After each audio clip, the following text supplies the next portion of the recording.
हमारे चैनल पे हम लोगों ने फार्मेकोलॉजी पढ़ना स्टार्ट किया है, जिसमें जो पहला लेक्चर था वो जर्नल फार्मेकोलॉजी था और उसमें हम लोगों ने definitions of pharmacology and different forms of drugs पढ़े हैं।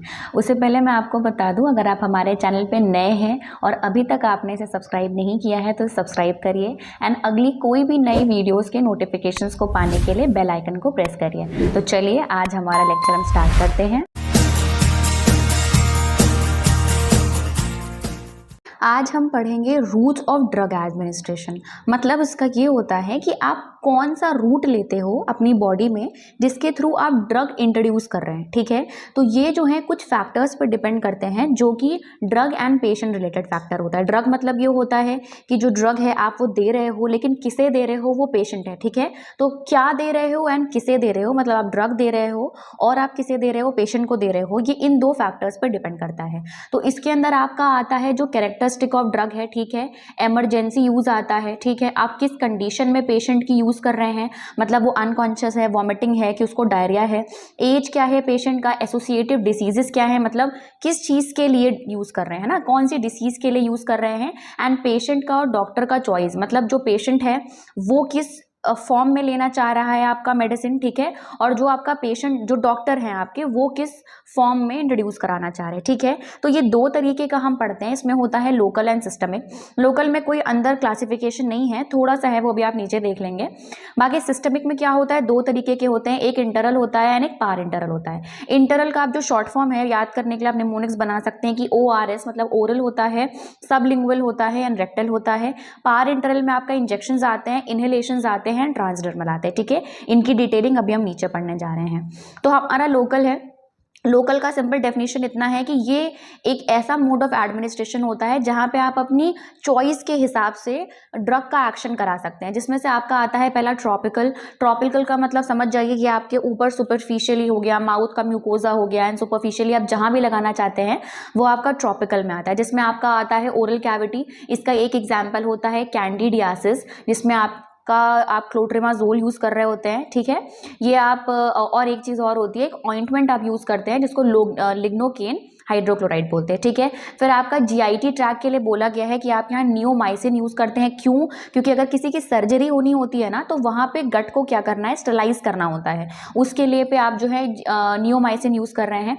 रेक्टम एंड एनल के लिए आप एनीमा एंड सपोजिटरी यूज कर रहे हैं। एनीमा जो होता है वह वाटर एंड सोप का सॉल्यूशन होता है, ठीक है।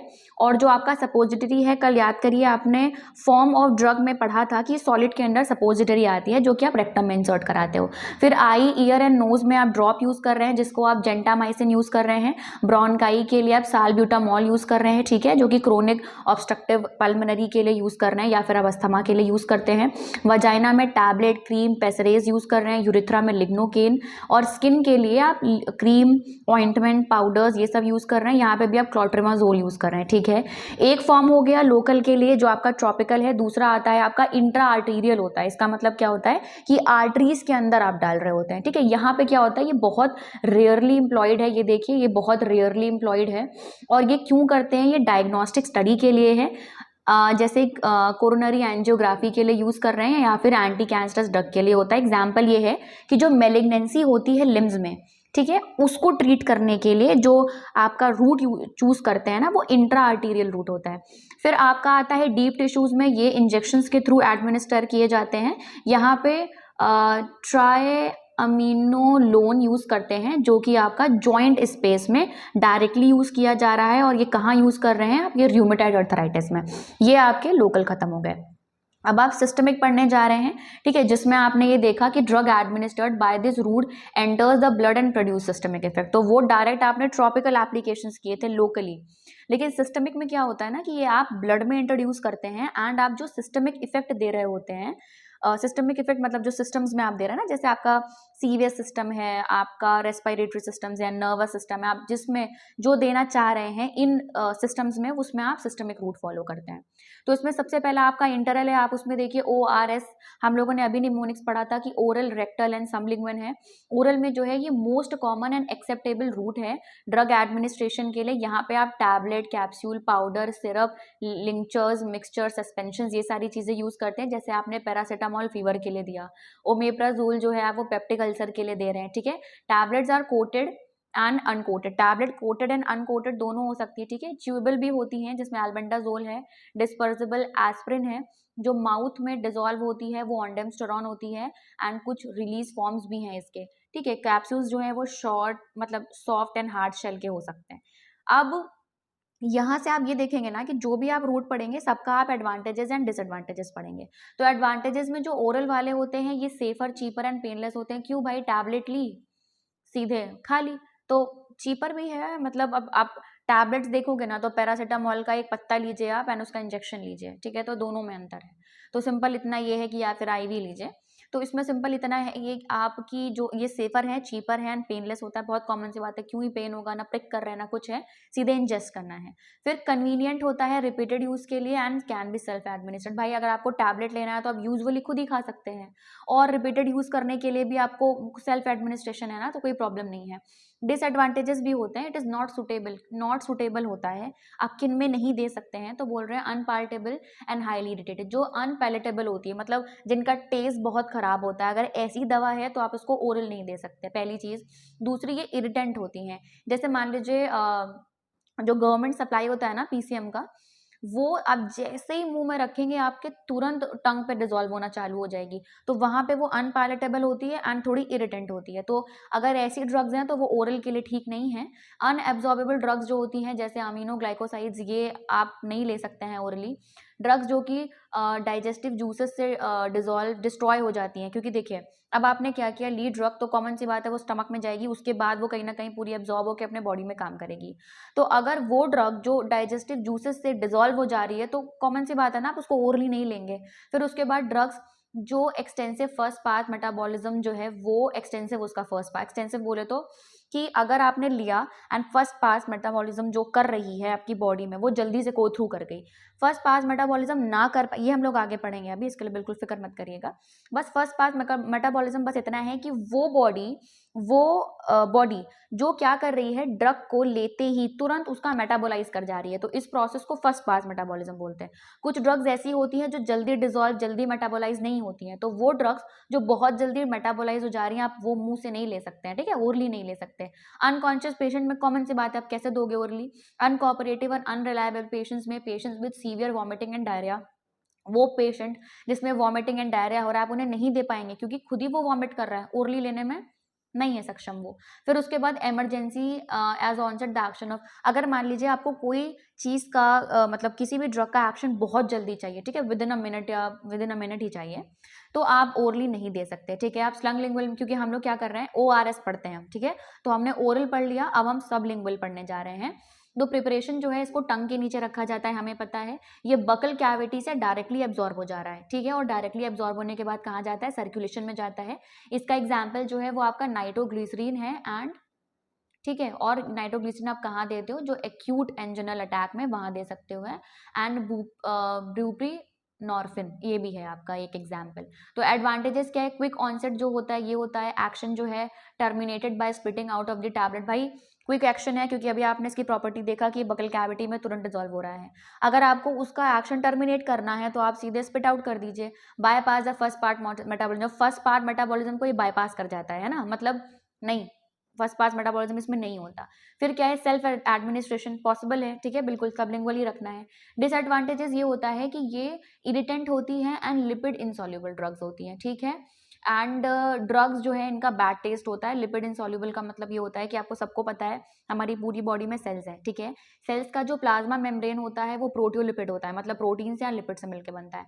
अगर ये लिपिड इनसॉल्युबल होगी तो बहुत कॉमन सी बात है ना कि आपके जो कि इसका मेन काम है कि वो बकल कैविटी में डिसॉल्व हो जाए, वो नहीं कर पाएगा, ठीक है, तो इसीलिए आप ये इन दो में नहीं दे सकते, डिसएडवांटेजेस है इसके। अब रेक्टल में देखते हैं ORS, मतलब ये अब हम आर देखने जा रहे हैं। रेक्टल में आप सपोजिटरी एंड एनीमा देते हैं। सपोजिटरी क्यों है, ट्रॉपिकल में भी आपने अभी पढ़ा है, ये दोनों है ना, आप ये सपोजिटरी एंड एनीमा ट्रॉपिकल में पढ़ के आए हैं। तो उन्होंने बोला है कि इनका दोनों काम होता है, ट्रॉपिकल एंड सिस्टमिक दोनों काम होता है। इंडोमेथासिन यूज कर रहे हैं आप रूमेटॉइड अर्थराइटिस के लिए, जो कि सपोजिटरी है, एंड एनीमा में लोकल इफेक्ट दे रहा है, सिस्टमिक दे रहा है, अभी जस्ट आपने पढ़ा था। और आप डायजेपाम दे रहे हैं, क्यों दे रहे हैं, अगर एपिलेप्टिस हो रहा है किसी बच्चे को तो आप वहां पे दे सकते हैं, ठीक है। पार इंटरल में आप अभी IIT पढ़ने जा रहे हैं, मतलब इनहेलेशन, इंजेक्शन एंड ट्रांसडर्मल्स। तो यहाँ पे उन्होंने बोला है कि वो ड्रग जिनका इंटरल रूट होता है उन्हें पार इंटरल्स बोलते हैं, ठीक है, पहली चीज। अदर देन इंटरल उन्हें पार इंटरल बोलते हैं। एडवांटेजेस ये हैं कि अगर onset of action of the drug is faster, जो ऑनसेट होता है ड्रग का वो बहुत जल्दी होता है। ऑनसेट मतलब वो काम बहुत जल्दी करती है। क्यों? आप डायरेक्ट इंजेक्शन दे रहे हो, आप डायरेक्ट ब्लड स्ट्रीम में दे रहे हो, सीधे काम करेगा अपने एक्शन वहां पे जहाँ उसका जो साइट है उसमें जाके, ठीक है। यूजफुल है अनकॉन्शियस पेशेंट में दोगे आप, जो अनकोऑपरेटिव या अनरिलायबल पेशेंट्स है। अनरिलायबल मतलब होता है अगर आपने दी टैबलेट कि भैया तुम जाना है इसको, तुम्हें टीडीएस खाना है, अब बंदे ने क्या किया, लेजीनेस कर दी, उसने नहीं खाया, आपको इफेक्ट तो दिखाना ही है, तो आप सीधे क्या करिए, ऐसा रूट चूज करिए जो आपके सामने ही आप पेशेंट में एडमिनिस्टर कर दो और बात की तो बात ही खत्म। पेशेंट जो वॉमिटिंग एंड डायरिया कर रहा है उसमें भी ये यूजफुल होता है। सुटेबल किस लिए होता है? इरिटेंट डक्स के लिए होता है। ड्रग जिनमें हाई फर्स्ट पास मेटाबॉलिज्म है आप उनमें दे सकते हैं, ठीक है। ड्रग जो कि एब्जॉर्ब नहीं हो रही है ओरली, एंड जो है ड्रग जो कि डाइजेस्टिव जूसेस से डिसॉल्व हो रहा था, ये सारे कॉन्सिक्वेंसेस जो वहां पे डिसएडवांटेज थे, वो डिसएडवांटेज जो भी ड्रग फॉलो कर रही थी उन सारी ड्रग्स को उठाइए और आप पारेंटल रूट से दे दीजिए, ठीक है। डिसएडवांटेज क्या है? ये एसेप्टिक कंडीशंस में रखना होता है इन्हें, ठीक है, ऐसा ना हो कि कॉन्टामिनेट हो जाए। फिर preparation should be sterile and expensive. Preparation जो होता है इसका स्टेराइल होना चाहिए एंड एक्सपेंसिव होता है, क्योंकि आप खुद देखिए एक टैबलेट जो है वो चीपर है, बट ठीक है वो एक इंजेक्शन या वैक्सीनेशन फॉर्म में वो एक्सपेंसिव हो जाती है। फिर इन्वेजिव टेक्निक्स आप यूज करते हैं जो कि पेनफुल होता है, क्योंकि आप प्रिक कर रहे हो स्किन को, तो फिर वो पेनफुल है। Can not be usually self administered. आप नहीं खुद से इंजेक्शन नहीं लगा सकता ना कोई। सबसे अच्छा एग्जाम्पल है, आप इंजेक्शन लेके इसको एग्जाम्पल्स को लर्न कर लीजिए, ठीक है। फिर उसके बाद ये है can use local tissues injury to nerve एंड ये कॉज कर सकता है, ठीक है। अगर मान लीजिए कोई प्रैक्टिशनर अच्छा नहीं है और उसे नहीं पता हमारी कहाँ पे सेल्स है, कहाँ पे वेसल्स है, कहाँ पे क्या प्रॉब्लम जा रही, कौन सी नर्व सप्लाई है, एंड उसने वहीं पे दे दिया, वहीं इंजेक्ट कर दिया, तो भी प्रॉब्लम हो सकती है। तो इसने कहा आपने आईआईटी पढ़ा था, इनहेलेशंस में क्या है, ये वोलेटाइल गैसेस होती हैं। इसका एडवांटेज ये है कि क्विक एक्शन होता है ना, और dose required is very less. Dose बहुत कम चाहिए होती है, एंड जो अमाउंट होता है कैन बी रेगुलेटेड। आप रेगुलेट कर सकते हो, कम भी दे सकते हो, ज़्यादा भी दे सकते हो, जिस हिसाब से आप देना चाहें। फिर उसके बाद डिसएडवांटेजेस क्या है? लोकल इरिटेशन हो सकता है, ठीक है, जैसे रेस्पिरेशन, सिक्रीशंस एंड ब्राउन के स्पाज्म ये कर सकता है इनहेलेशंस में। इंजेक्शंस में आपके इंट्राडर्मल जो है वो आप इंट्राडर्मल मतलब स्किन के नीचे दोगे। इसका एग्जाम्पल जो है आपका बीसीजी वैक्सीनेशन होता है, ठीक है, एंड जो कि ड्रग सेंसिटिविटी टेस्ट होते हैं वो आप इंट्राडर्मल देते हो। सब क्यूटेनियस में जो होता है वो आप सब क्यूटेनियस टिश्यूज में देते हो, जाकि जो कि थाई एंड एब्डोमेन की होती है, जैसे आपने एड्रेनालिन एंड इंसुलिन दे दिया। इसके एडवांटेजेस में क्या है? सेल्फ एडमिनिस्ट्रेशन जो है ये पॉसिबल होता है जैसे इंसुलिन में होता है, and depot preparations can be inserted into the depot मतलब क्या होता है? अभी नॉरप्लांट्स आपने कॉन्ट्रासेप्टिव में देखे क्या होते हैं कि एक छोटू सी डिवाइस होती है, उसमें जितना डोज देना होता है उसको फिल करते हैं और आपके सबक्यूटेनियसली इंसर्ट कर देते हैं। जब तक वो डोज रहती है वो आपकी पूरी स्किन में काम करती है, जैसे ही वो डोज खत्म हो जाती है उस इम्प्लांट को बाहर निकाल लिया जाता है। तो ये एक इसका एडवांटेज है। डिसएडवांटेज क्या है? It is suitable only for non irritant. जो नॉन इरिटेंट है सिर्फ उनमें ही दे सकते हैं, एंड जो ड्रग का अब्जॉर्प्शन होता है ना वो बहुत स्लो होता है, इसीलिए आप इमरजेंसी प्रोसेस में नहीं दे सकते। इमरजेंसी में आपने वहां पीछे जाके पढ़ा था ना कि इमरजेंसी में आप दे रहे हैं। फिर उसके बाद जो है आपका इंट्रामस्कुलर क्या है?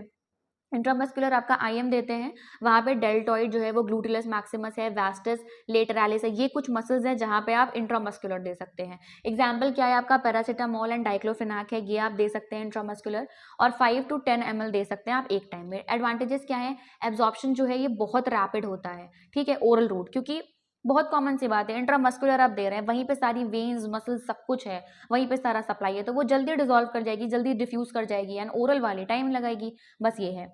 Mild irritant depot injection soluble substances suspension can be given by this route. तो जो माइल्ड इरिटेंट्स होते हैं, जो हल्का फुल्का इरिटेशन कॉज करते हैं, जो डिपॉट इंजेक्शन होते हैं, एंड जो सॉल्युबल सब्सटेंसेस होते हैं, उनको आप इस रूट से दे सकते हैं, मतलब इंट्रामस्कुलर दे सकते हैं। इसका डिसएडवांटेज ये है कि सेप्टिक कंडीशंस जो है वो एसेप्टिक चाहिए होती है, सब में एसेप्टिक चाहिए इंजेक्शंस में, ठीक है। इंट्रामस्कुलर इंजेक्शन जो होते हैं वो पेनफुल होते हैं, कभी कभी एब्सेस भी कॉज कर देते हैं। सेल्फ एडमिनिस्ट्रेशन नहीं ले सकते आप, और जो है यहाँ पे नर्व्स की इंजरी के चांसेस हो सकते हैं, ठीक है, नर्व इंजर हो सकती है। अब इंट्रावेनस आते हैं तो भाई डायरेक्टली आपने क्या किया, वेन में दे दिए जो ड्रग, वो इंट्रावेनस में आ जाती है। ये कुछ फॉर्म्स में है। पहली तो बोलस में, बोलस मतलब आपको पता चल रहा है, बोलस लार्ज क्वांटिटी में दे रहे हैं आप, तो single relatively large doses of drugs injected rapidly and slowly into a vein. आप रैंटिडीन दे रहे हो इन ब्लीडिंग पेप्टिक अल्सर, मतलब कोई ऐसी ड्रग जो आप बोलस मतलब लार्ज अमाउंट में इंसर्ट कर रहे हो वेन में, ठीक है, और थोड़ा स्लोली दे रहे हो उसको, तो वो आपका जो ब्लीडिंग पेप्टिक अल्सर है वहाँ पे आप रैंटिडीन दे रहे हैं, ये इसका एक एग्जाम्पल है। स्लो इंट्रावेनस इंजेक्शंस होते हैं, जैसे मॉर्फिन हो गया, ठीक है, और वो मॉर्फिन आप कहाँ दे रहे हैं, मायोकार्डियल इंफार्क्शंस में। स्लो इंट्रावेनस मतलब होता है आप धीरे धीरे एंड बार बार दे रहे हैं, ठीक है, धीरे धीरे बार बार। लेकिन बोलस में क्या होता है कि आप धीरे धीरे दे रहे हैं लेकिन बल्क में, एक ही बार में दे रहे हैं। एंड इंट्रावेनस इन्फ्यूजन में क्या होता है, जैसे ग्लूकोज होते हैं, भाई आपने डाल दिया एंड वो घंटों ग्लूकोज चढ़ रहा है, तो ये इंट्रावेनस इन्फ्यूजन है। एडवांटेजेस क्या है इनकी, बायोअवेलेबिलिटी बहुत अच्छी है क्योंकि आप डायरेक्ट वेन्स में दे रहे हो, मतलब डायरेक्ट ब्लड सप्लाई में दे रहे हो। Quick rapid actions, quick onset of action, so it is route of choice of emergency, ठीक है, इसका एक्शन बहुत अच्छा होता है। इसीलिए क्या होता है कि अगर आपको कोई चीज़ बहुत जल्दी करानी है ना, किसी का भी एक्शन बहुत क्विकली कराना है, तो सबसे अच्छा रूट ऑफ एक्शन ये होता है। उसके बाद जो है आपका लार्ज वॉल्यूम जो ड्रग है आप एक साथ दे सकते हो, ठीक है, अभी आपने ऊपर बल्क पढ़ा है।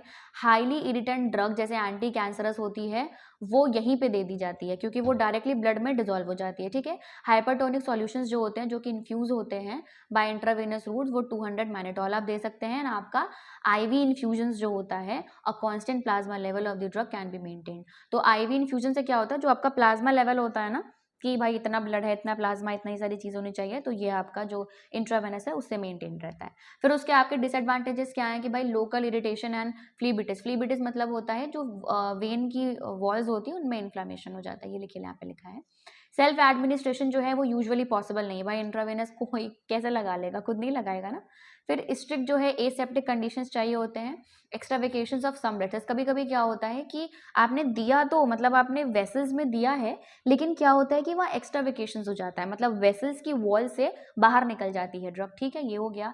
एंड डिपॉट प्रिपरेशंस आप यही नहीं दे सकते क्योंकि वो आप सबक्यूटेनियसली दे रहे थे, ठीक है। प्रिकॉशंस क्या है, जो आपकी ड्रग्स हैं should usually by injected slowly, बहुत धीरे धीरे देना है क्योंकि इंट्रावेनस है।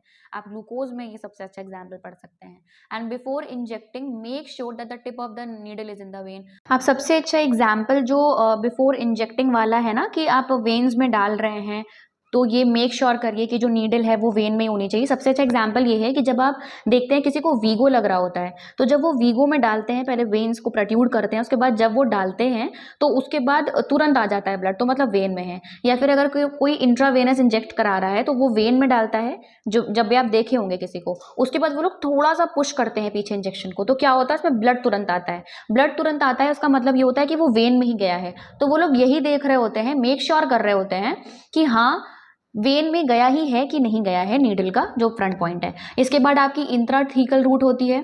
ये जो ड्रग्स होते हैं ये सब एराकनॉइड स्पेस में दिए जाते हैं। सब एराकनॉइड क्या होते हैं, जो आपकी अंदर मेनिंजेस होती है ना, उसमें जो एराकनॉइड एंड पायामीटर होता है, इनके बीच की जो स्पेस होती है वो आपकी सब एराकनॉइड स्पेस होती है, ठीक है। और यहाँ पे आप दे क्या रहे हैं, यहाँ पे आप लिग्नोकेन दे रहे हैं, ठीक है।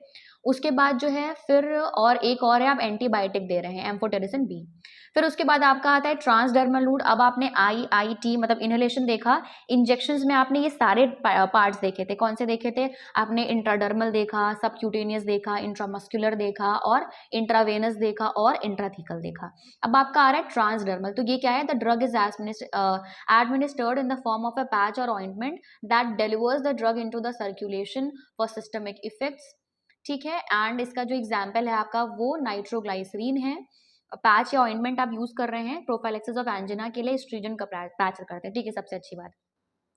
ट्रांसडर्मल, अब इसमें क्या होता है, एक पैच होता है जिसमें मेडिसिन होती है, ठीक है, पर्टिकुलर डोसेज की होती है, एंड वो पैच क्या करते हैं, स्किन पे लगा दिया जाता है, ठीक है। अब क्या होता है कि वो डोज होता है ना, वो धीरे धीरे आपकी स्किन से डिफ्यूज होके जहां पे भी साइट में वो काम करना होता है वो डिफ्यूज होता जाता है। इसका एग्जाम्पल एक तो आपका नाइट्रोग्लिसरीन है जो एंजिना में दिया जा रहा है, एंड दूसरा आपका इस्ट्रोजन है जो आपकी हार्मोन रिप्लेसमेंट थेरेपी में यूज करते हैं, ठीक। एंड एक चीज और होती है, डाइसाइक्लोमिन का जो है वो एक पेन रिलीव है, उसका भी पैच आता है, ठीक है। ये एग्जाम्पल है सिर्फ, तो वो क्या किया जाता है, वो यहाँ पे आपके आर्म में लगा दिया जाता है पैच, तो वो भी पेन रिलीव करने के लिए होता है। इसका जो है एडवांटेज ये है कि सेल्फ एडमिनिस्ट्रेशन पॉसिबल है, पेशेंट जो है कंप्लायंस बेटर होता है, मतलब पेशेंट पे आप रिलीफ देखते हो। ड्यूरेशन ऑफ एक्शन जो है वो प्रोलॉन्ग्ड हो जाता है, मतलब काफी देर के लिए ये काम करता है। सिस्टमिक साइड इफेक्ट इसमें कुछ भी नहीं होता, कुछ भी, या फिर आप कह सकते हैं रिड्यूस्ड होता है। Provides a constant plasma concentration of the drug and first pass metabolism को ये बाईपास करता है।